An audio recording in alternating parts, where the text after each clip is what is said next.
Hello, everyone, and welcome to episode 317 of the Canadian Football Countdown, a proud member of the Canadian Football Podcast Network and the Alternative Football Network. We're back with another deep dive episode here this week, diving into the CFL season from a team-by-team perspective. Last week, it was the BC Lions that we got to talk about with Richard from the CFC Discord.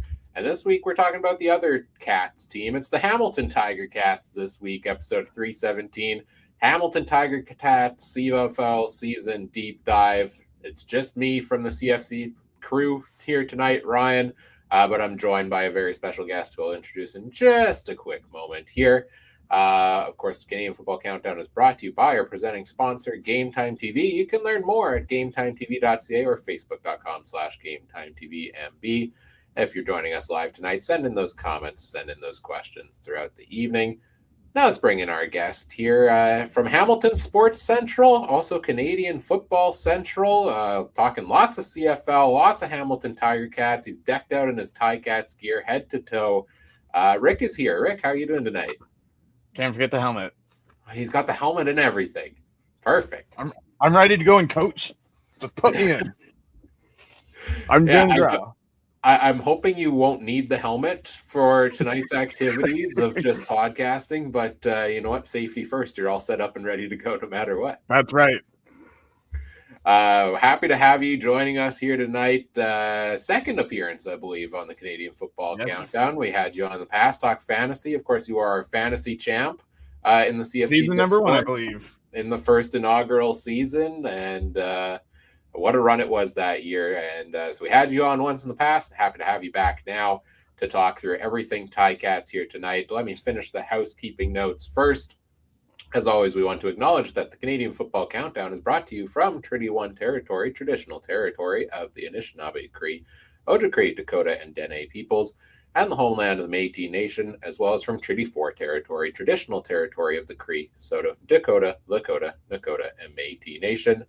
Also, check out the Discord community if you want to play in fantasy football leagues and potentially take down the whole CFC crew like Rick did once upon a time, or if you just want to chat with us in between episodes, come join the Canadian Football Countdown Discord community. Link is in the episode description. Free to join us over there. Rick's there, the famous FM fan in the Discord community. I'm sure folks who are join us there know you well, but come on over and join the party.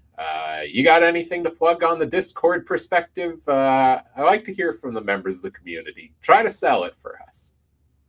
You know, the one thing that I will try to sell for you is if you need fantasy stats and numbers and charts, Ryan's the man to go to, because he'll have all those fun stats and who gets the most targets on what side. I will say though, I did impact your pay for the cheapest defense. I've noticed yes. And pay up at other positions. It's the winning strategy, I tell you. That's what you got to do when the defenses don't make a lot of production from the fantasy perspective. Let's dive in to the Hamilton Tiger Cats 2025 season. We'll talk through our preseason expectations, hit on the most notable storylines throughout the season. We'll take a little bit of a look ahead to the offseason ahead for the team here as well. Of course, this is a team that finished last season, 2024, 7-11, fourth in the East Division that year.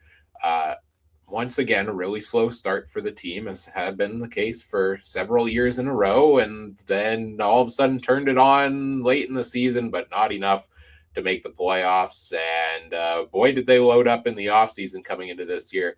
They finished an 11-7 record in 2025, first in the East Division, but do fall in the East Final to the Montreal Alouettes in a close game there. We're going to break that all down here tonight, but let's start with preseason expectations for you, Rick. What were you expecting to see out of the team this year? I mean, I would have thought.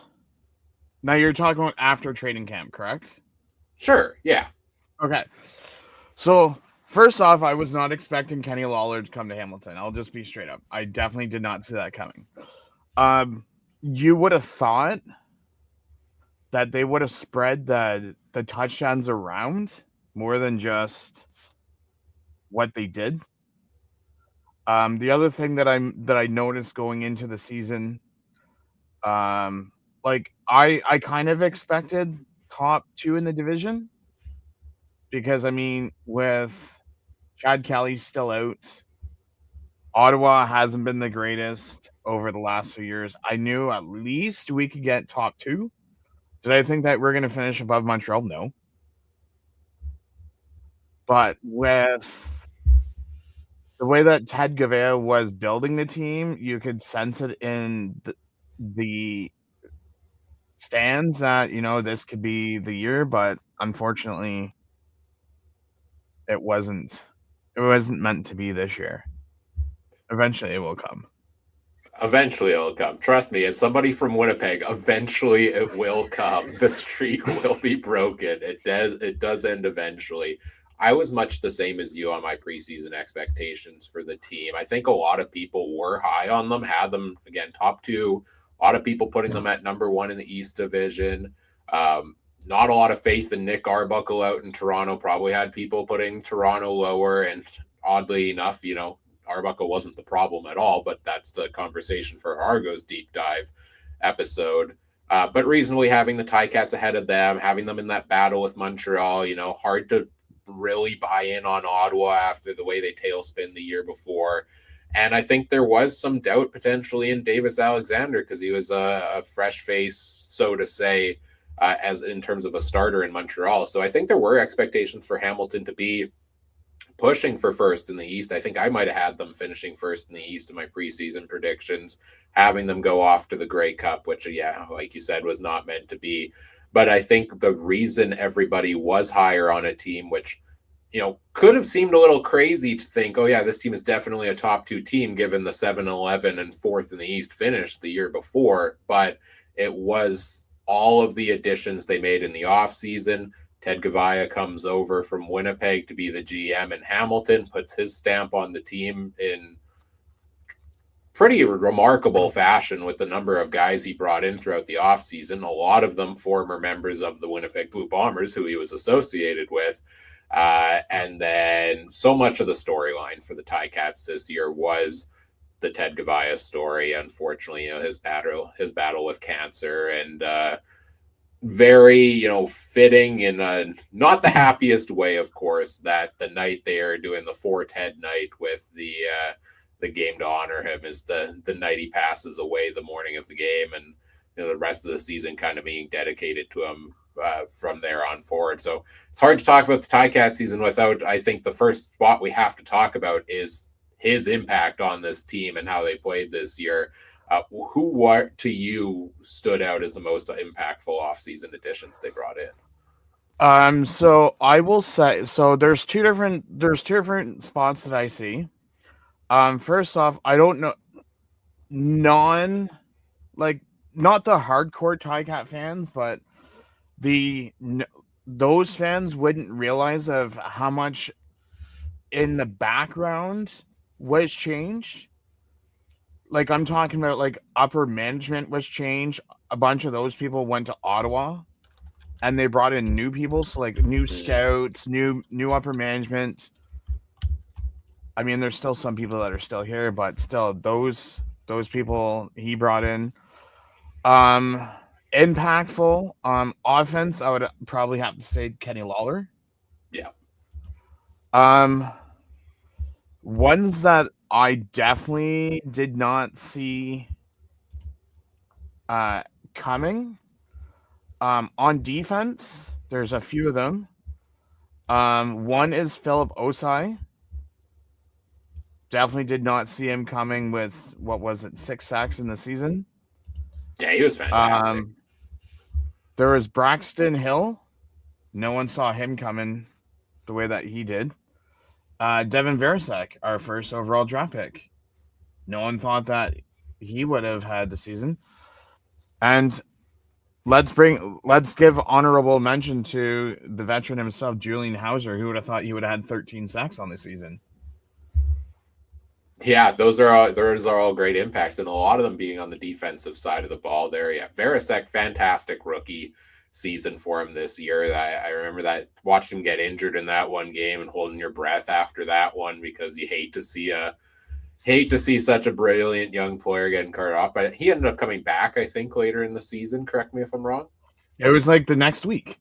Oh, well, perfect. There you go. He's got that young blood in him. He can bounce back quick, it seems.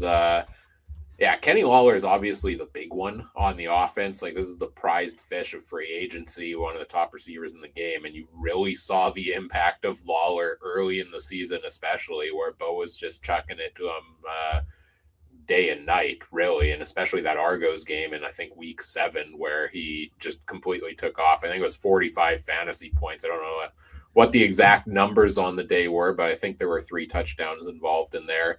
A lot was made in the offseason about, again, members of the Winnipeg Blue Bombers being brought over. So Liam Dobson on the offensive line, Taiwan Garbett and Miles Fox and Owen Hubert were all additions on the D line that were former Bombers. Brian Cole in the linebacker core. Brendan O'Leary Orange in that crew. Drew Wolotarski also being brought over. It was like, here, I'm going to pick all the players I can pry away from the team that I've helped build 5 straight runs to the championship, and I'm going to come in and augment what I thought was already a good Ticats roster coming in. I think my stance coming out of 2024 was this team really rallied down the stretch. They had a lot of good young talent to build around, and they didn't need to tinker a whole ton in free agency. So I think some of these additions, we haven't talked about Deshaun Amos, Reggie Stubblefield being some notable additions on the defensive side of the ball as well, that all of these guys added on. We're like, yeah, this is seemingly like going to be a team that is going to be able to produce pretty well this year and be a contender in the CFL. The only thing that I will say about our receiving core that kind of burst my bubbles is the fact that if you always throw to Kenny Lawler and Tim White, they're going to expect it. Then we all know about Tim White's drops, which don't even get me started with those. And then it's like, okay, well, if they're double teaming Lawler, there's other people that open. Like, look at Keandre Smith, who had outstanding numbers this year. This was, like, you got to give credit to the medical staff for Hamilton. Kenny Lawler's first full season. Oh, okay, yeah. Where he wasn't even injured. But it would have just been nice to see, like, outside of, I think, Keandre, Tim White, and Kenny Lawler, like, those were, like, our top 3. Everyone else had, like, 300 yards or less. Like, spread the ball around. Yeah, I mean, Kenny Lawler, 59.7% reception rate.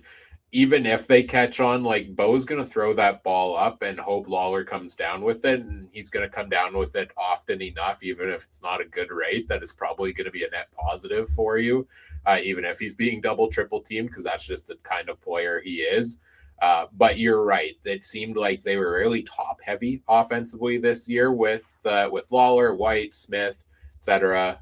The run game with Greg Bell. We're going to get into all of that here shortly as well. But such high hopes for the team coming into the year. Again, the storyline for the last couple of years had been slow starts to the year. I think at least a couple years in a row there, right? It was like 0-6, 0-7 starts to the season, and they always seem to turn it around and get close-ish to 500. What went through your mind when the team starts 0-2 again this year, despite all the hype? I mean, it wouldn't have bothered me had we have not played Calgary and Saskatchewan the second time in a row to start the season. Like, change it up. Like, because, I mean, obviously, Corey Mace's defense, it is what it is. Calgary, okay, you would have thought that we would have had a chance. And then usually it's like after like the 3rd, 4th game, we seem to like pick it up. So it's like fans already used to it by now. It's like, okay, if we don't start, for 2-0, 1-1, 2-1 after the first 3 games, why even bother worrying about it? Because we know that the team's just gonna somehow bounce back. Right. That's kind of the vibe I felt too. That this felt different the start to the season than recent years, and that it was the 0-2 start going into the bye. But I think everybody was still feeling like this team was going to turn it around. And it was shocking in that 0-2 start, only 26 points put up, only 23 points. Because, yeah, you're looking at the likes of Lawler, White, Keandre Smith, I think had 700 something yards the year before. Shamar Bridges was in the running for most outstanding rookie. We'll talk about the fall of Shamar Bridges here tonight, I'm sure, as well. But that stacked receiving core and Greg Bell and Bo Levi Mitchell coming in the year, I'm pretty sure I remember a lot of people ranking this as the number one offense in the CFL, and they're going to light it up every week. And they didn't really do that in the first two games. So I think there was some concern there, but I always say that the team that on paper seems to win free agency is probably not going to come out of the gate firing, because all of these new additions take time to gel. And I was just gonna say that with all the players from Winnipeg, Montreal, a few from Calgary, like it's gonna take, most time to gel. And then if you bring back most of the players the following year, okay, well, it will only take a few players to get used to it, not, as many as we brought in. I think it was like 11 players from like Winnipeg or something like crazy like that. But it really didn't take long to gel at all. Like after those 2 games, there's a bye week there. They get a little time to reset, and then they rattle off 6 straight wins from there and go vault themselves up ahead in the East Division. And Montreal, they had the good start, but then Alexander goes down, and this is Hamilton's time to kind of take over. And they end up the second half of the year jostling a little, or it gets a little bit close in terms of the standings. But that 6-game win streak, suddenly it's 35 points, 51 points, 23, 30, 37. So, in those 5 games following, 4 out of 5 are over 30 points. The offense is back on track, and it's like, okay, yeah, it wasn't doom and gloom to start the year. The ghosts of Ticats past, at least early seasons, is not what we're facing here at the start of the year. I want to focus on the offense first. We'll get into defense. We'll talk special teams, all of that here tonight. Bo Levi Mitchell manages to play all 18 games for the second straight year, despite all of those injury history in the past. With quarterbacks in general, it's a rare case to see a QB play all 18 games. Bo has somehow done it 2 years in a row. He also throws for over 5,000 yards for the second year in a row. Any doubts from years past that Bo Levi Mitchell is back to arguably prime Bo Levi Mitchell are definitely squashed, and he can even run with the ball now. Who knew he could do that at this stage of his career? What did you see from Bo this year? So here's my thing is sometimes, so depends on what happens in the game. Will determine what Bo you get. If there's not a run game, then you'll see like a 40-50 yard attempt Bo for like 400 or 500 yards. If there's a run game, okay, then you're only getting 200 yards from Bo. My thing that makes me mad about this league is Bo's thrown for 5,000 yards, 36 touchdowns each year, and yet, like, I don't know what else this guy has to prove to the league to get MOP. Yeah, I mean, like, does he have to throw for like 6,000 yards next? I mean, if Nathan Rourke's throwing for roughly that many as well, granted, I don't know the number off the top of my head how many Rourke had this year, but if he's throwing for that many and doing all the rushing he does and all of that, plus he's the Canadian kid, it's going to be tough to unseat Nathan Rourke. I'm not saying that Bo Levi Mitchell is not deserving of the award at all. It's one of those unfortunate situations where only one guy can win the award, and I think it's a tough battle that he's. Yeah, I don't know what else he can do beyond what he's done, because he's. I mean, does he have to get us to the Grey Cup for people to say, "Oh, we'll finally give it to Bo"? Maybe. I don't know. Definitely an MOP quality season for him. I mean, 11 interceptions was pretty sweet in there as well. I think that was lowest in the CFL, if I'm not mistaken. Second lowest in the CFL. They led the league in passing touchdowns, passing attempts, passing yards a game, second and third, points per game, second. The run game, though, was a little bit kind of finishing 7th, 8th in a lot of different categories this year. And that truly was the tale of 2 seasons for Greg Bell. And I do recall a time about midpoint of the season where we were having this discussion, and I think one of the game day threads, you and I, in the CFC Discord, where you're saying, I'm sick of Greg Bell. He's not doing anything so far this year. And sure enough, that was the game where he had his first breakout of the year, and I think rushed for 150 yards or something like that. And then middle to late point of the season, like, yeah, max 65 rushing yards in a game in his first 8 starts, and then 6 of his last 7 were over 75.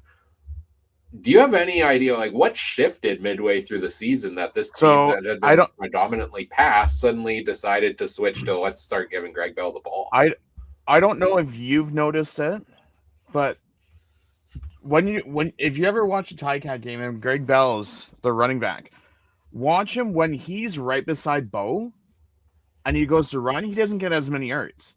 If he's behind Bo and then Bo hands him the ball and he runs, he'll get more yards. And that's what the difference was, is if you're standing behind Bo, you're not going to get much of a hop, skip, and a jump start. Right. To hit the opening. But if you're, 2-3 yards behind him, you get that running start. He hands you the ball. You have the open slot. Well, now you can get more yards. It's interesting. I didn't notice that. We get premium film breakdown on the deep dive here. I love it. When you're sitting in the stands and watching them, it just, you catch up on these things. Yeah, absolutely.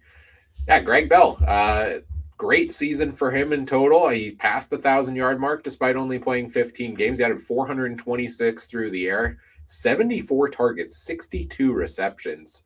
He's in that collection of guys that are just those pass-catching running backs that I feel like across the CFL we are seeing more and more than ever before in recent years. Like, I started looking, like, 74 targets, that's got to be up there, like, for in terms of total targets in the league. But you look at it like Oliveira, Rankin, Butler, all of these guys are around the same thing. So it seems to be league-wide that where teams are learning to use their running back more as just the running back. I was going to say, Greg, I wouldn't say is 100% like him, but like the whole dual kind of threat kind of reminds me of like a Walter Fletcher. Yeah, for sure. Walter Fletcher got let go by Montreal. But I'd say they're in the same. Our offensive line did amazing this year. Okay, yeah. Even though, like, with all the extra time that they gave Bo, and, Bo, I don't have the numbers in front of me. I think he was sacked like 11, 12, 13 times. Like one of the lowest sacks against. 27, according to the stats sheet. 4th in the CFL. Oh, okay. Well, almost least. Yeah, still top half. So. Yeah. But I mean, just think of all like those extra long passes like that he could have thrown. Like, he had more touchdowns this year than previous years because he had that extra time. They got people open because of the extra time. So, who on the offensive line stood out to you as making the biggest impact? I would say it's a tough one. I would say our guards. One player I will mention that I do not want back is Jordan Murray. Okay. I don't know if you saw it in the playoff game when he took that stupid penalty for no apparent reason, and it gave them that first down of which we could have gotten the ball. And so it's just like he's getting up there in age. He's undisciplined. Like, we have younger offensive tackles. Like, you have Bordner, you have Bordner, and I'm trying to think of who the other offensive Bordner, and having a brain. You've got Liam Dobson, or is he in the middle? I know. No, Dobson's on the right guard. Okay. I am thinking Quentin Barrow was who I was thinking of. So I'd get, like I said, I would say Revenberg and Dobson, a tie for the top offensive line person. Shout out to them. Yeah, offensive line is one of those tricky ones because you have no stats to go off of, right? Unless you track the deep And stats of how many sacks they individually were the cause of. But not only that, but this was the year that Coulter Woodmansey went from like tackle guard to center. That's a tough shift because David Beard went to Edmonton. Right. So it's like you're trying to get a guard tackle to play a position I don't know if he's played before, and then him and Bo have to get on the same page. So it's like that takes time to get that chemistry going. Shout out to the offensive line because they don't get enough credit for what they do. No. We talked about Bo. We talked about the running game, the offensive line. We talked about the receivers a little bit already. I want to hone in on Shamar Bridges because we talked about, the top three, Lawler, White, Smith. Shamar Bridges was, correct me if I'm wrong, 1,000-yard receiver or awfully close to it the year before until he ended up with that season-ending injury with a couple of weeks to go, second half of the season. Coming into this year, everybody expected him to play a big role. Disastrous sophomore season, I would say, for Shamar Bridges. Finishes 361 yards and 2 touchdowns, only 34 catches for Shamar Bridges this year. What happened? It's that one wideout, like the far wideout. That's the farthest. Like, what is it? What is it? WR2? Is it WR2? The farthest wideout? WR1 according to my charts. I don't know what the actual like boundary or field or I never know those terminologies. So anyways, the farthest wide receiver, he was on this side, like the player side.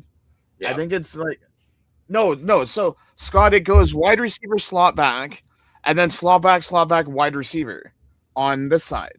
So essentially switched entire from one left side of the field to the right side. Yeah. So if you're hardly throwing to the right side, well, he's not going to get as many passes as he did because you got to remember, Lawler's on the left side now, where it was Tim White and Bridges. Now it's Lawler and White.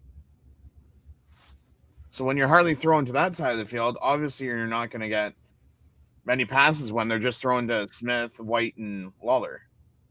I think it's tough for young receivers to make that positional switch sometimes. We saw it early season from Khalil Pimpleton in Ottawa as well, who went from, Geno Lewis came in and took his spot again out on the left side, and he had to shift. I think he shifted inside to the right on the depth chart there, and he picked it up at times throughout the season. But I see both of those guys as guys that struggled a little with the positional change. And how much of is it that Bridges just wasn't making the plays? I mean, he wasn't getting a lot of opportunities. I don't know if he wasn't getting open or now shifting to that side. You have to get open more than you would so before for Bo to think to look that way.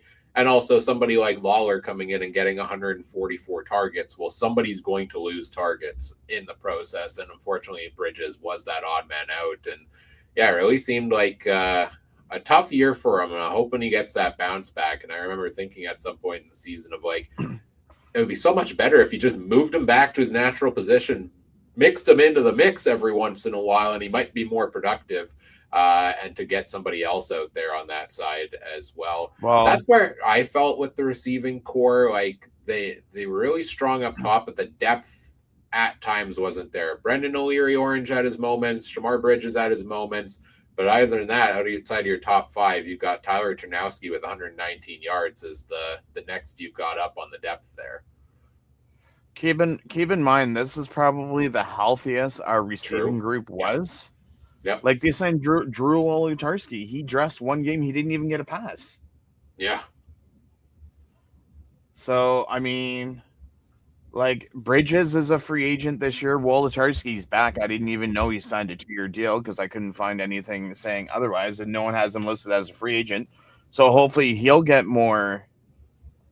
Hopefully he'll get playing time next year. But I mean, like right now, we have Keandre Smith, Wolodarski, Giovanni Robinson, and Kenny Lawler, and Ternowski as our 5 receivers right now. And That are I love Keandre Smith. He is one of the top Canadian receivers. He's one of the top receivers in general in the CFL. And it was such a fun storyline this year with his fantasy pricing as well, which made absolutely zero sense any given week where, oh, he just rattled off 30 points. Let's drop him to $2,500. Oh, now he scored 2 points. Let's bump him up to 12,000 on a buy. If I could have answers about one thing from the CFL, that's what I want an answer on: is what happened there. You know what though? I'm curious because they're doing fantasy this year. Yep. I don't know. Is it a season long league?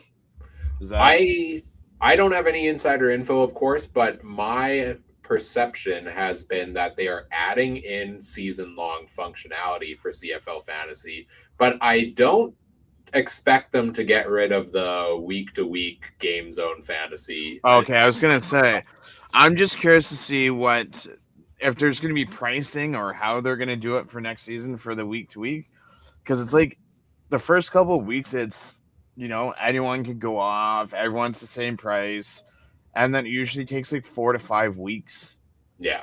for everyone to catch up, prices to change, and it's like, well, then you got to go for your bargain bins. Yeah, always got to go bargain hunting when it comes to CFL fantasy. All right, we've talked about the offense. Let's shift a little into the defense. Bottom tier in most stats on the season, sixth or lower in a lot of these stats. Points allowed per game, 27.6. Allowing 374 yards of offense, second worst in the league. Most first downs by a wide margin at 448.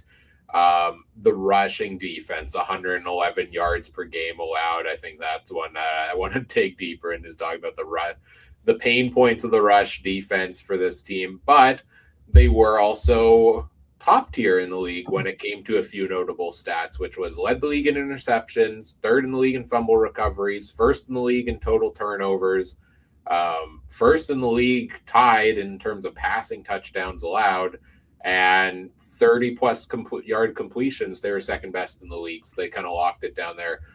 We talked about those notable impact players that were brought in free agency, but what was your perception of the play of the defense as a whole this year? So my problem isn't our defensive ends on the defensive line. My problem is the defensive tackles and the linebackers.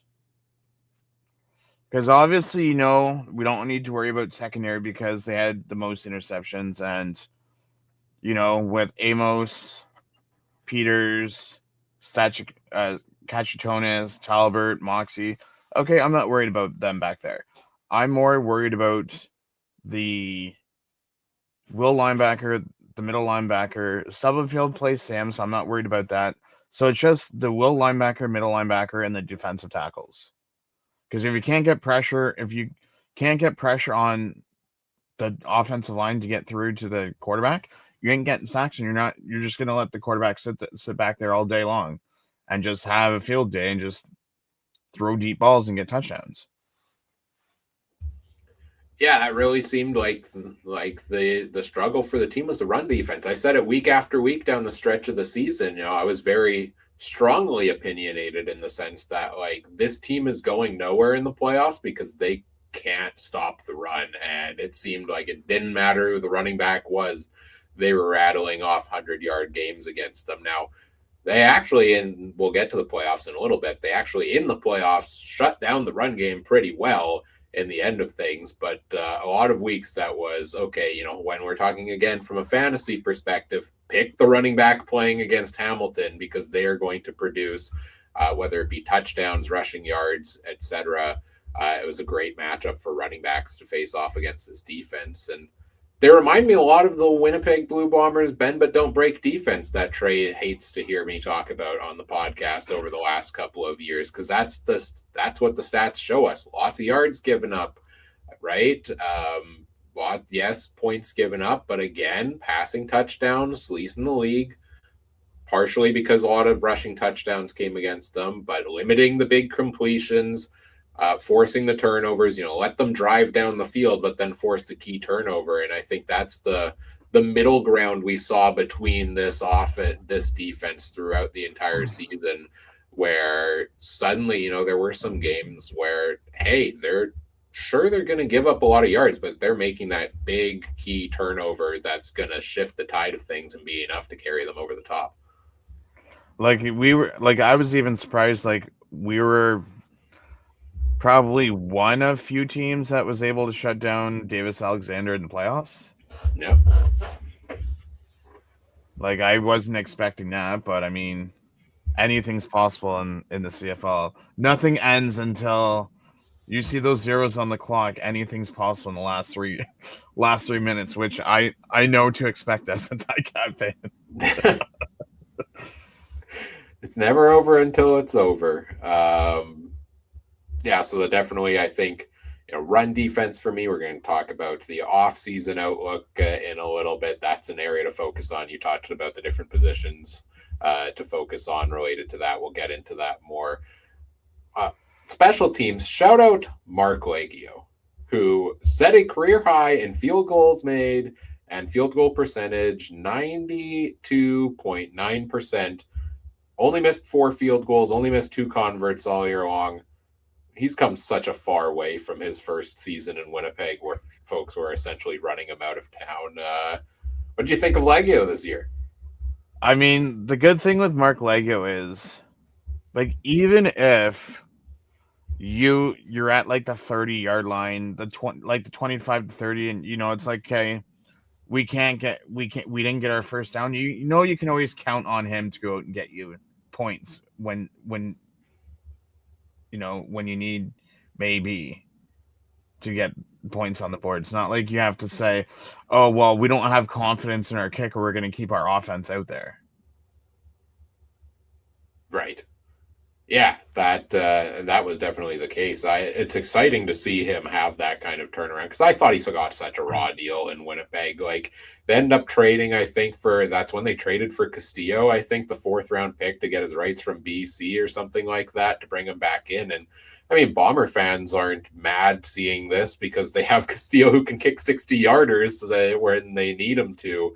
But exciting to see, who I think just got more flack than he deserved, have that kind of turnaround here in Hamilton. And yeah, it certainly helps to be able to rely on that. And only once on the season did you have to have Bo Levi Mitchell come out and punt. Yes. He did that one. Hey, listen, if Antwine can do those scrub kicks that everyone hates, Bo can punt. And if kickers can throw, Bo can punt. I loved it. I loved that play. I forget the context on that one. Did the punter get hurt and that's why Bo was out there punting, or what was going on there? No, you know what I think? It was? I think that... Was it the time that Gordon White got injured? Oh, yes. And then they had someone... Oh, they had Trevor Hoyt, who was the backup long snapper. And I guess they didn't have confidence in him holding, so it's like, okay, well, we'll throw it a trick play and have Bo punt it. I love things like that when they happen. How many times has Bo Levi Mitchell punted in his career? Probably not more than 1, if not 2. At least he didn't kick it off the side of his foot. He did pretty good, actually. He had a pretty good punting average on that one. That was great to see. We've talked about a lot of the stats, a lot about the team's overall play from this year so far. I'm interested to, though, looking at the schedule from this season. We talked about 2-game losing streak, 6-game win streak, a little up and down. Which games, a couple of games that stood out the most to you as most memorable of the season?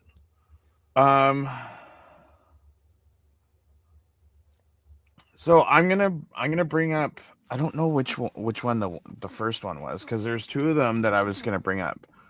Let me see if I can pull up the schedule and find out. It was... So the first one, I mean, you could say that it was due to Davis Alexander not playing, but even like the streak where we beat Montreal 35-17, and then the 51-38 against Toronto, to actually show people, okay, like this team is actually starting to come around and whatnot. And then, so the other game, I'm gonna kind of go in a dark area here, but every At the every same team place. has fans where fans don't get along with each other.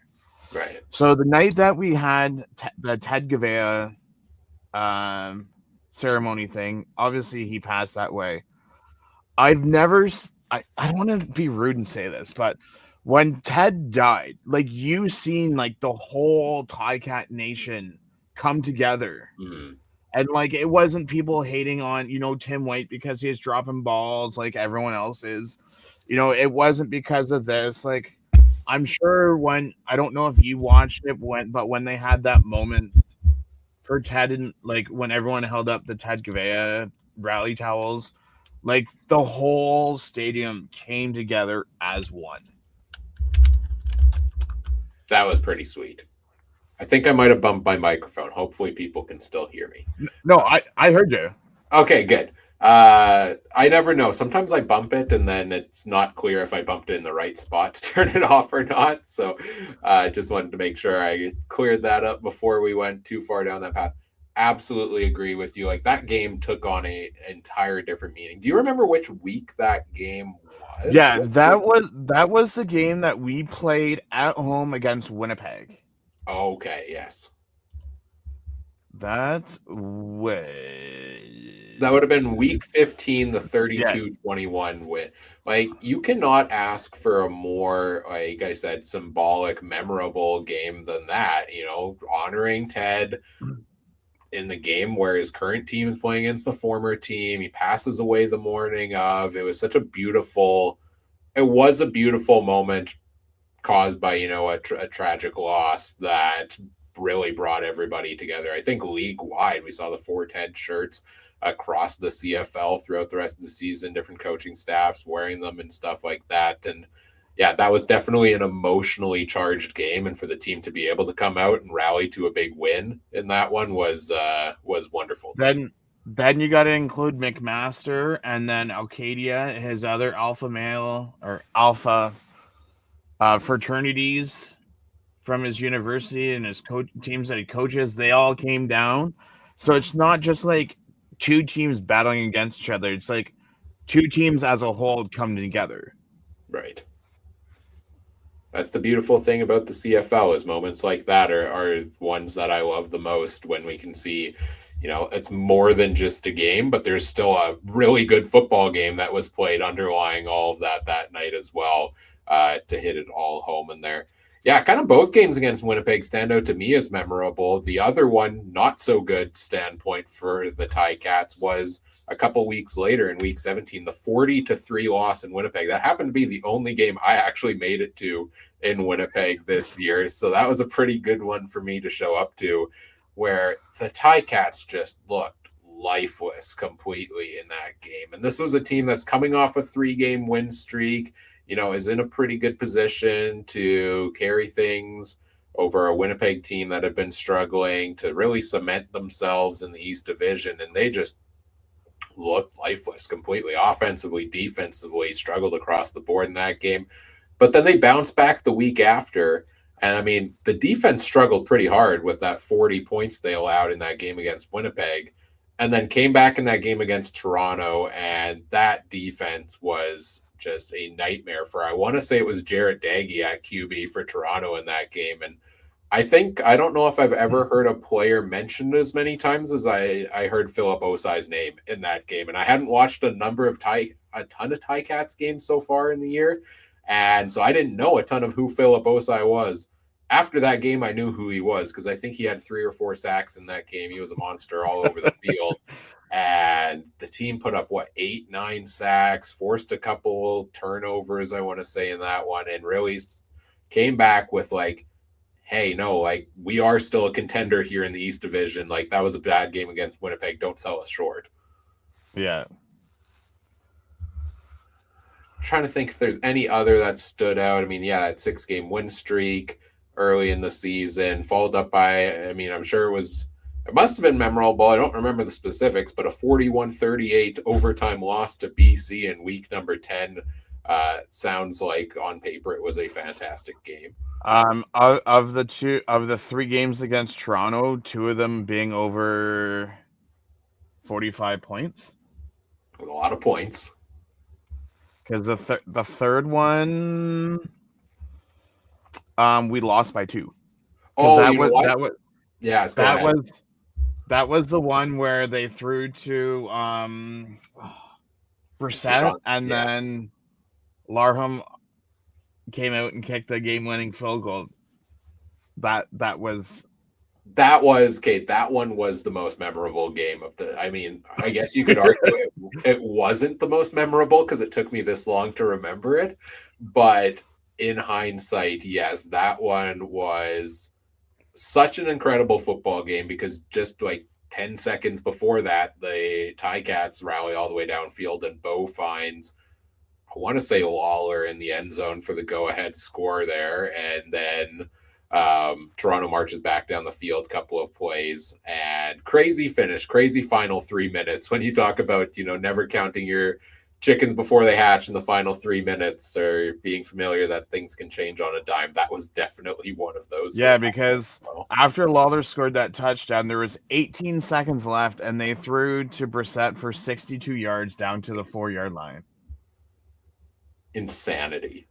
And it wasn't it was a well-covered catch, too.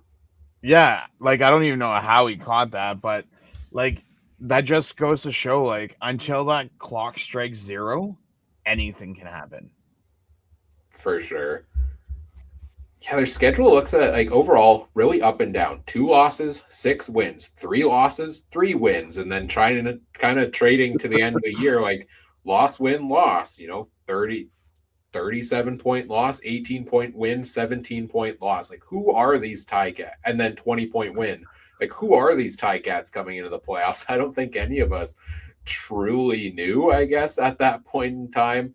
Let's go to the playoffs next there, and then we'll come back to the other topic after the next topic in the list after that.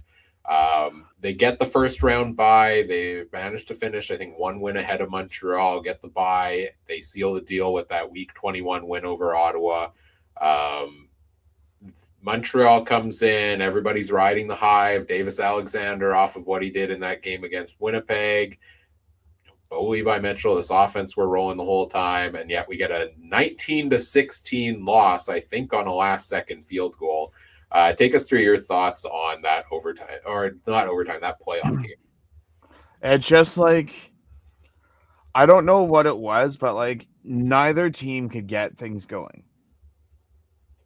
Like, you had out of 35 points, you had 2 touchdowns, 1 per team. The rest of them were field goals. Like, it seemed like no one could get good field position whatsoever.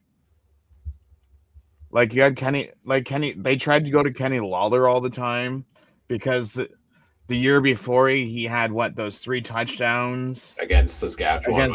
Against Saskatchewan in the playoffs. I guess they're trying to, they're not double teaming him, so let's throw him 13 times, and he only caught 9, but no touchdowns. And then it's like Greg Bell only got like 6.6 yards per carry. Bo had 269 yards, but couldn't get the touchdowns. That's where Braxton Hill came out of nowhere and had 12 tackles. That's incredible performance. But yeah, it seemed like the defense held their own, right? Like, again, Davis Alexander held to 210 yards. He did rush for 64, but Stevie Scott III had the monstrous performance against Winnipeg in the previous round, and seeing what he did against them and knowing what the Ticats' run defense was the entire year, like, up until a couple weeks before, it was kind of like, okay, well, Montreal's probably going to play Hamilton. Hamilton has the bad run defense, but Montreal doesn't really run the ball, so that's not really something we need to be that worried about. And then Stevie Scott III came onto the scene late in the season and was like, okay, this is something to be worried about for the Ticats. They actually reined it in pretty well, 48 yards rushing to Scott III. Tice added 18. And yeah, Davis Alexander had a couple of nice runs in there, but I thought they held that down. They held Tyson Philpott to 30 yards. They held Tyler Snead to 57 through the air. Like, the defense did their job in this game. The offense did move the ball at times, it seemed. Bo only had 7 incompletions on the night, but they could just not find their way into the end zone. And this kind of reminded me of, wasn't it 2 years before Hamilton Montreal in the playoffs? Was a very similar vibe where it was a very low scoring game. And I think that might have been the one where Bo ended up getting pulled with a few minutes left in it. So last year we did not make the playoffs. Yeah. But I think it was the year before that. No, I think that was the time when they put Bo in with like 3 minutes left. If I'm not mistaken.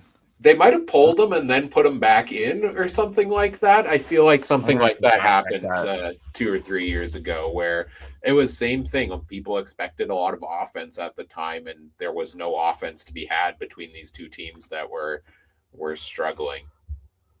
No, because 2004 we didn't make the playoffs.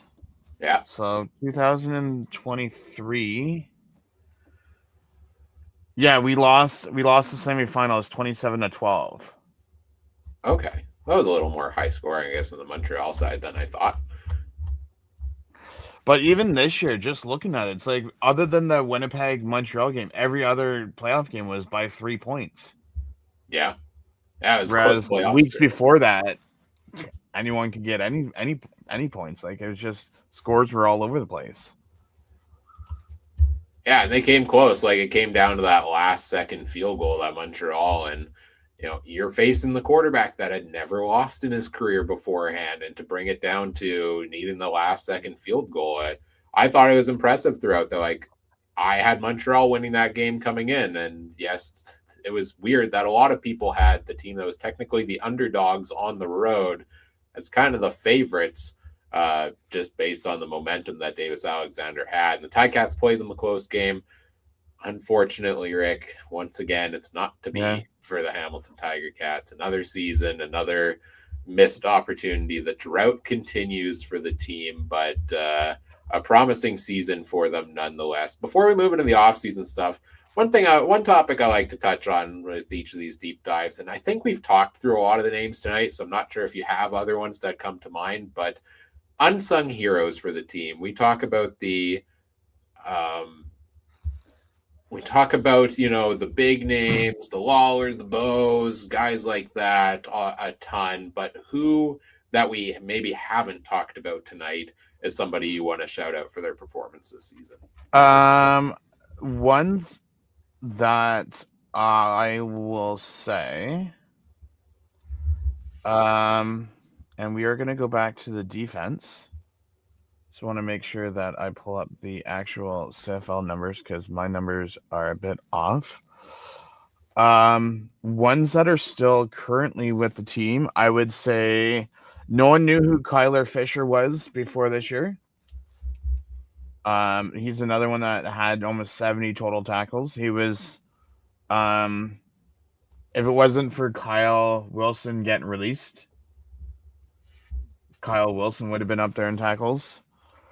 Devin Verisak with his block punts, interception, touchdowns, fumble recovery touchdowns. Mentioned Braxton, his 30 tackles in 8 games. Like, who would have thought he would have 30 tackles? Philip Osai, when the next man up mentality, 8 sacks in 12 games. Mario Kendrick, 5 sacks in 8 and 16 games. Like, there's, when you have players go down to injuries or aren't playing up to snuff, you need those people in, like, the veteran depth people or even rookies to come in and say, okay, like, this is our time. Like, we're taking a stand. And not only that, but then you have Jamal Peters, Stavros, Talbert, like they had 27 interceptions this year. Like who would have thought like the five of them would get like 27 interceptions at the beginning of the year? Because I would have told you definitely no, but now who knows who this upcoming season's unsung hero is going to be? For sure. A couple extra names I'll throw it into there. One of my favorite random players in the CFL, Giovanni Robinson, fullback, tight end, whatever you want to call him, for the Ticats, who had himself 14 catches, 214 yards, and 2 touchdowns. This is a guy that was formerly a basketball player that's converted to a CFL fullback tight end and was at times one of the more productive parts of the offense. Here's my thing with Giovanni Robinson is the guy's 6'8". Why not you throw to him more? No one's gonna jump. No one's gonna have that extra leap, that error to get the interception. If you throw it high enough, the guy's 6'8", and with that reach, he's gonna catch it. Yeah. Like you won't throw the ball into the end zone and have Carter from BC make that one-handed catch. Like a 6'8" guy, stand up, yeah. Just alley-oop it to him. Just lob it up in the air. Yeah, shout out Giovanni Robinson, because it's not too often we see like a fullback tight end style player make an impact in the CFL. And don't forget, he's from Jamaica too. Right. Yeah, wasn't he like playing basketball on the national Jamaican team or something like that? I got to look up the story for Giovanni Robinson exactly. I remember looking this up and being pretty impressed with his career trajectory. Let me see if I can find it real quick. He's a global player. Not too often we see global players make impact on offense specifically, right? Like we'll see a couple of defensive global players. We'll see a lot of special team guys, a lot of punters, global status. But yeah, global tight end from Jamaica, used to be a basketball player, but is now a CFL tight end who made his impact at times this year. So yeah, lob him up the ball, alley-oop. He's ready for it. He's got the basketball background there as well. Shout out Isaiah Wooden in the return game this year as well, who 570 yards on punt returns, 1105 on kick returns, a couple of touchdowns. I want to say, is he getting NFL looks right now? I think I saw something about that. Yes, he's getting a few of them. But Vaville's getting more than him, so Wooden has a greater chance to come back than Vaville does. Both incredible talents, though. Like Wooden had a heck of a season this year, and was in conversation at points throughout the season of best return man in the CFL for sure. Until he got injured. And that's when Vaville kind of turned it on at that point and kind of stole the show for that conversation there as well. I think we've shouted out most of the names on this team at this point, or touched on them tonight, so that's great. Lots of guys to talk about, and everybody gets their flower. One person that I will give a shout out to that does not get a lot of recognition, and I'm glad that they brought him on the team this year. Hopefully they bring him back. I'm going to go out of the box, Ryan, because you're going to think I wouldn't have thought of this. How about Jake Dolegala? 6'7", 245-pound, short yardage.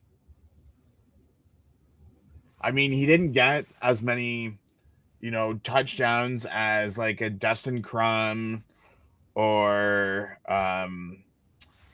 like a Nathan Rourke, but like when you need a big guy to like go get that third and inches, he's that guy. Yeah, you know what? That raised a point that I had thought about when I was doing the prep for this that I forgot to note down. So interesting in a league where it's just TDs are vultured by backup QBs nonstop across the CFL, or you look at the leading rushing touchdowns and half of them are backup quarterbacks. Dolegala had one rushing touchdown, and I know Litre came in there and kind of played that role at times for the team, but he only had 2. So by my count, there's only 3 touchdowns by sort of that QB sneak type role for the Ticats. Despite being one of the most productive offenses in the CFL, is fascinating to me that this team was just big plays putting the ball in, or Greg Bell was rushing it in from far out, or Bo was tossing it when they got near the goal line. Definitely a difference from the norm across the league from what I'd seen. Yeah, like Bell would maybe rush for like from like the 5, 6, 7 yard line, but not you didn't see us rush many from the 2. Right. That's true. Yeah. Then it came to throwing time, and Bo was racking up those touchdowns near the end zone to pad his touchdown stats, I guess, or running for them like he did once or twice. I'm interested in your thoughts on, and this will help kind of the shift into the offseason mode of it's great, it's fantastic. Bo Levi Mitchell played all 18 games for the second year in a row. I know he just re-signed a 2-year contract, I believe, with the team just Yes. this week. So huge news for the Ticats to get Bo Levi Mitchell back for the next 2 years. We're, of course, getting down to the latter end of his career here. A lot of the talk has been what's the succession plan for the team. I know there's been, some talk about Taylor Powell. He really has not gotten the reps for 2 years in a row because Bo stayed healthy, whereas, backup QBs across the CFL might have. Powell being a free agent this year. What are your thoughts on Taylor Powell or kind of the succession plan behind Bo Levi Mitchell for this team? So, for those that don't know, when he had his press conference the other day, so even though he had signed a 2-year deal, he's still taking it 1 year at a time. So after Okay. this year, he's gonna relook at things, and if he's still good to go, then he'll play that second year. If he thinks, okay, my body took a beating this year, I'm not up to snuff anymore, then he'll retire. Then, like, I was having this discussion the other day with someone that when Harris, Caleros, and Mitchell all retire, that's half of the league's, well, I wouldn't, a quarter of the league's quarterbacks gone. Right. Like, and then if you're Powell, how long are you going to want to be in Hamilton to stand behind Bo if you're not getting the reps? Like, you could arguably go be a starter in Ottawa. Well, I think Ottawa's got a bit of a logjam there with Drew Brown, Dustin Crum. Like, I can't see them adding another QB to the mix unless they I move mean, on. as of right now, they only have Drew Brown signed. Okay, yeah. Like if And Crum doesn't come back for whatever reason, do you get Powell? yeah, Drew Brown's making 400 and just north of 450,000, but the guy obviously is injured prone. Like, he can't stay healthy. Yeah, as a backup QB, are you taking a look at the market, like somebody who's typically been in a backup role and saying, "Oh, this guy gets injured the most. I want to go there because I'm going to get the starting opportunity." Like, I wonder how much that plays into QB decisions because on one hand, you would say if you're a developing quarterback, or okay, let's say like Taylor Powell, you're probably not getting a starting job out of the gate in the CFL right now. You have not shown enough in order to get that kind of job, in my opinion. But you're not going to get the opportunity if Bo stays completely healthy for the third straight year, but you're also going to get the opportunity to learn behind Bo Levi Mitchell. Like, are you trying to go somewhere else where, hey, this QB gets injured more often, maybe he'll get more playing time? It would be interesting to And see. then you don't realize the freak accident that Montreal went through. Yeah, It's exactly. like that could happen to any team. That could happen if Bo could get in. Yeah, it could happen to him just as much as it happens to anybody else. So even if your offensive line is as good as possible, one hit is all it takes to get that QB injury. So I personally, if it was me in that category, like I'm not trying to play that kind of game of like, oh, this guy's gonna get injured, so I'm gonna go there. I'm probably trying to find the best way to move up opportunity from a playing standpoint. But Like, I want to be able to see the offense move the ball around more this year. okay, yeah. Like, just not to like throw it to Shamar Bridges, Giovanni Robinson, Tyler Janowski, like not just Kenny Lawler, Keandre, and who knows if at this point if even Tim White's coming back or not. Yeah, let's shift into looking at the free agent list in general here, and we won't go too deep onto it. I know it's early in the off season. There's a lot of movement. There will be lots of conversations about the team's look throughout the off season, but we can start there. Like you were talking about the receivers there a little bit. Tim White's a free agent. Wooden's a free agent. Brendan O'Leary Orange is a free agent. Brugling, Bridges, that kind of rounds out the crew. So Lawler's under contract. Keandre Smith is under contract. To me, that's the two most crucials that you bring back in that category. Interesting as well that we talk about Bo hyperfixating on those three kind of guys, because that was not Bo Levi Mitchell in Calgary ever. I feel like he was the type of guy the last couple of seasons where any given week he's completing passes to 9 different players, and we really didn't see that a whole ton this year. So I'm with you. Of a focus point for me is the depth at wide receiver. I'd love to see them bring back Brendan O'Leary Orange, because I thought he had some good games down the stretch when given the opportunities, and he was kind of in a backup receiver role a little bit at times in the year. I like to see him give him maybe a little more starting opportunities there this season. So here's where I'm gonna go with this, and I'm gonna kind of put the GM hat on. Yeah, Tim. So here's my whole thing with the Tim White fiasco is. There's two different ways that you could look at it. You could look at it, Tim White, 4 1,000-yard seasons in a row, 6 to 7 touchdowns per season. Okay. Then you have the Tim White over on this side that I don't even know how many drops over the seasons he's had. It's like, well, after you've seen what Philpott and all of them just got, does Tim White have now a case to get not as high, but that 230, 240, or do you say you go and bring in not as high as a vet, but still bring in another veteran receiver, but then use that money elsewhere that you need to upgrade, say, defensive line, linebacker? Because, don't get me wrong, American receivers are a dime a dozen. We've seen that with Brandon Banks. We've seen that with Luke Tasker. Like, all these people can be found anywhere and everywhere.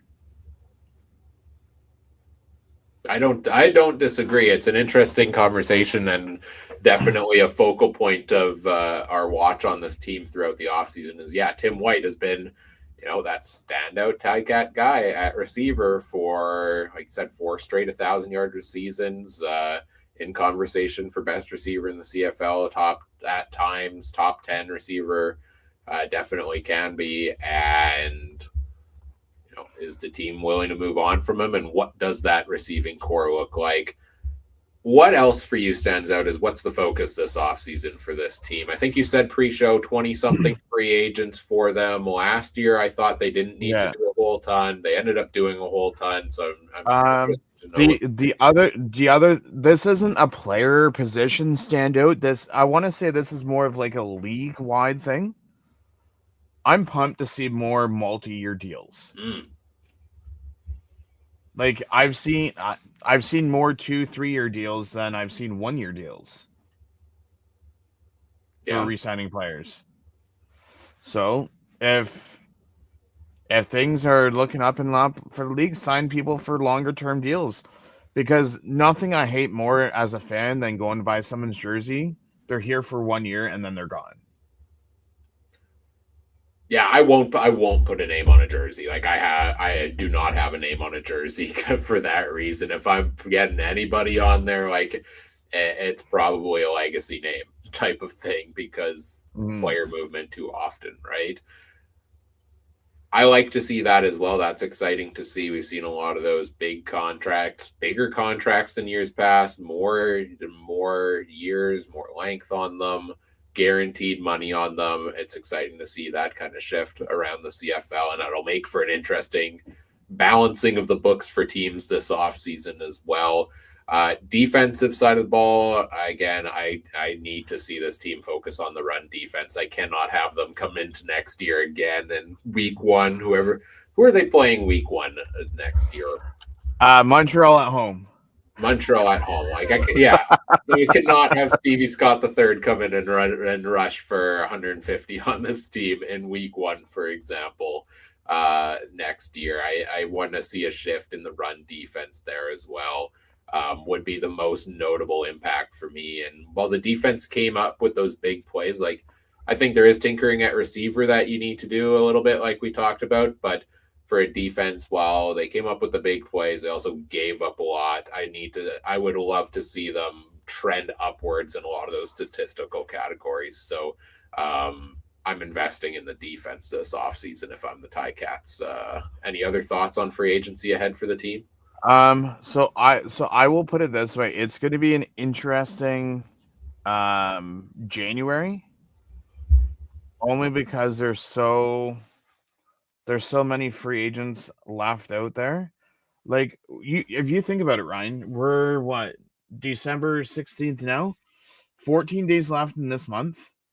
Okay, take off next week because everyone's with family and celebrating. Okay, so no one does anything there. You have this week, last week of January, then you only have a month to the tampering window. You don't have much time. So you got to decide what you want to do within the next month of who you're going to resign, who you're not going to resign, like who you want to, give them the option of going out and seeing what you can get out there, who you want. Like I'm sure so I don't want to mention the person's name because there's a lot of hate for him in the league. But I spoke to an upper management person around middle half of the season, and he said like when they were re-signing that team's players, they were within like $10,000 to $20,000 of where kind of like people were wanting to go. And by week 19, week 20 of who you're bringing back and who you're not bringing back. Right. So it's just like, okay, well, what do we like for Ticats, for example? Are you going by committee for GM, or like they haven't even announced a GM yet? So you may sign these players now, but come like say they go and bring someone from out west, as an example, he might have a completely different mindset of what he thinks of a team, and now he has players on the team that he may not want, and now he has to wait so many years before they're gone. That's why it would have been best to have a GM beginning of the offseason, so at least he can put his spin on things, his stamp. But keep in mind, Ted Vea wasn't announced till December of last year either. So it's such a unique position to be in, like to be looking for a new general manager, not because your previous one struggled and put the team in a bad spot. Like normally, if you're looking for a new GM, I mean, there's a couple of ways it could happen. One is they could leave for a VP of football operations job somewhere else, for example, because they are you fire them job. But that happens less rarely than, oh, they messed up, we fired them, and they're kind of leaving the team in a not great state for whoever's coming next. Well, that's not the situation this time around because there was no firing. There was the tragic passing of the general manager, and now they need to find somebody to go and fill the void this year for that. So whoever comes in to take the job, like I think they're better almost in a better state than a lot of GMs coming into teams would be, because they're not inheriting a roster that led to a firing, so to say. But yeah, it kind of helps to have a GM before free agency strikes. Because you have the operations cap. If you're not going to hire anyone, go and give it to Coach O and let him be the GM. Oh, see, I'm never a fan of the coach and GM combo. My opinion is if you're trying to do two jobs, you're doing neither of them excellently. I mean, look at Dinwiddie; he's doing three. So I mean, yeah, the one I will say though, the one name that I'm hoping that we don't announce as GM that was latest rumored was Brock Sutherland, that made that whole big mess fiasco in Edmonton. I so hope that he is not our next GM. I would share the same sentiments. Yeah, what names are out there right now for GM? So Carson from Saskatchewan said no. Danny McManus said no, and he's re-signed with um, Winnipeg. Winnipeg. Um, Brock Sutherland was one.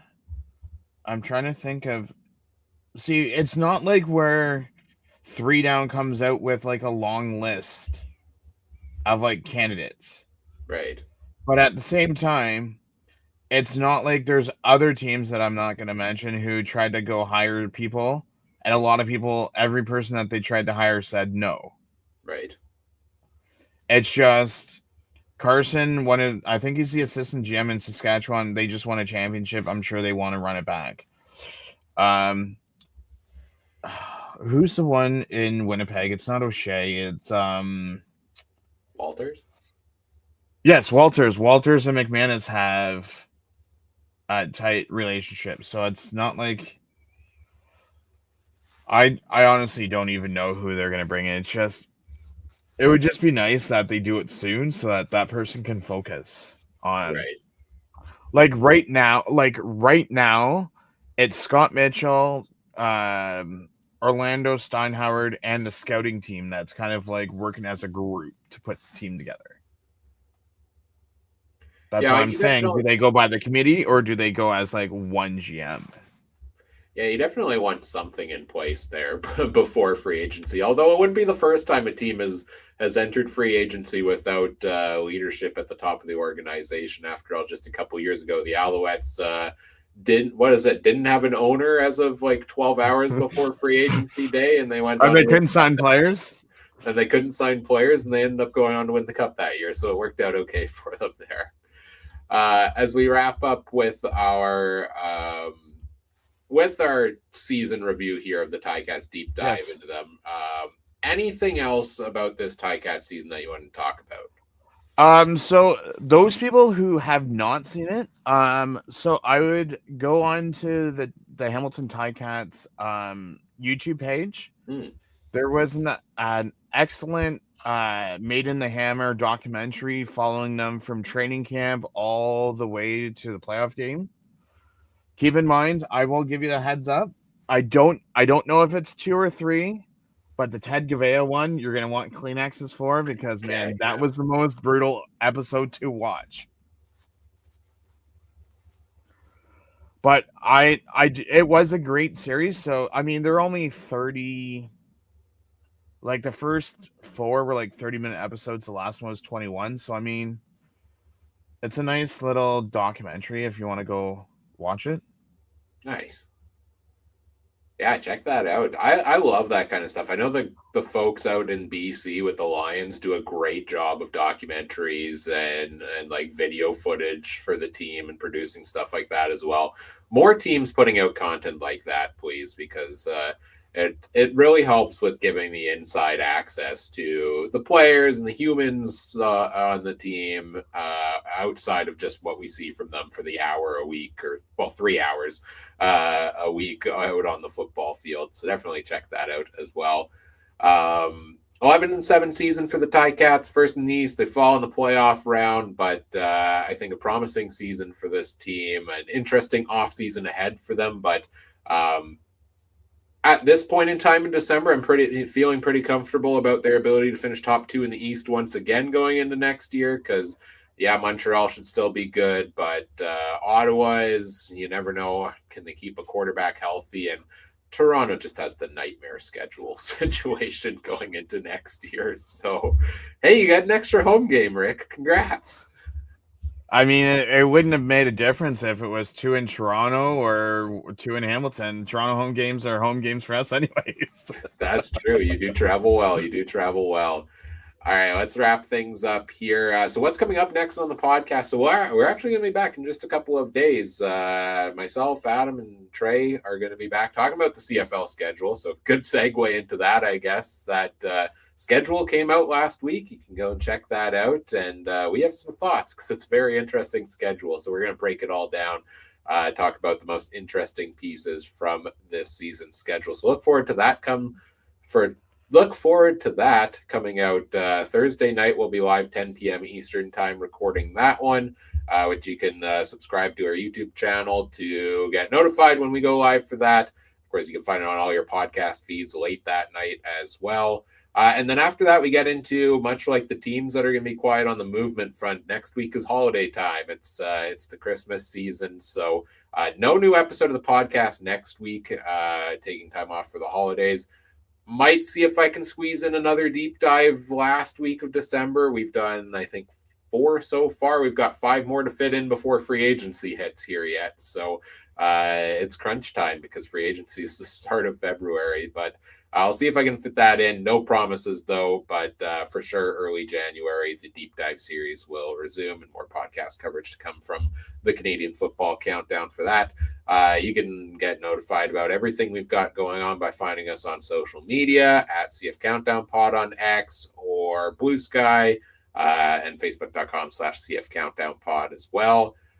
Or join the Discord. Links in the episode description. It's free to join us over there. You can chat with us. You can chat with Rick. You can chat with a bunch of other fans in between all of our episodes there as well.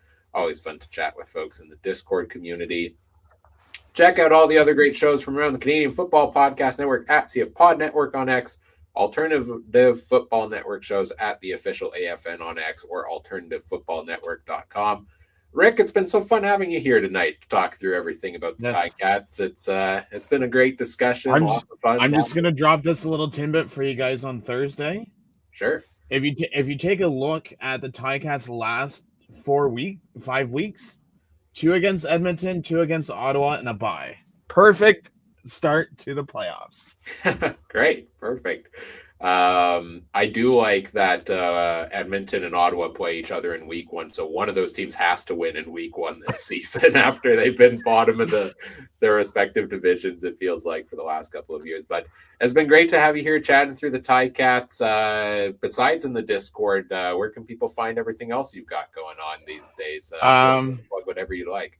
Yeah, so so as Ryan had mentioned, you can find me on HS Central YT on X. Basically, I'm going to be doing coverage for OUA football this year. Ticats, there's some rumblings that we're going to be getting another AHL team, so I'm going to be covering that. But yeah, then there, like he had mentioned earlier, there's the Canadian Football Central that I host with Carter. He's another Bombers fan, so all Ticat and Bomber fans are getting well acquainted. But that's pretty much it. All right, yeah, check out all the content aplenty from both of those channels, so go check that out as well, because Rick's doing a lot of great work there. Hope you enjoyed the show here today. Hope Ticats fans enjoyed a deep dive into their season here. And whatever podcast platform you're listening on, we appreciate if you do all the fun things like, comment, subscribe, rate, review, share the show with your friends, help us grow the show. We always appreciate that. Share it with your friends, share it with your non-friends, share it with the Ticats fans in your life, or share it with somebody who could care less about them, and maybe you'll convert them to a fan after hearing all this conversation here today. On behalf of special guest Rick, I'm Ryan saying thank you for listening. Take care. Have a good one. Bye.